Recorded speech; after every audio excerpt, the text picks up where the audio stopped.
আপনার অজান্তে আপনি 2 প্লেট ভাত শেষ করে ফেলবেন, মানে এতটাই মজা এই আলু পটল ভাজি চিংড়ি মাছ দিয়ে। যাই হোক, চলেন দেখে নেই রেসিপিটা।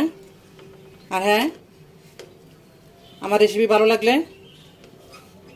আমার মজার মজার রেসিপি পাওয়ার জন্য, সুন্দর সুন্দর রেসিপি পাওয়ার জন্য আমার চ্যানেলটাকে সাবস্ক্রাইব করে আমার ইউটিউব চ্যানেলের সাথেই থাকবেন। পাশে থাকা বেল আইকনটা ক্লিক করে দিবেন, যাতে করে নতুন নতুন ভিডিও আপলোড দেওয়ার সাথে সাথে আপনাদের কাছে পৌঁছে যায়। তো চলুন দেখে নেই মূল রেসিপিটা কীভাবে করে করা হলো।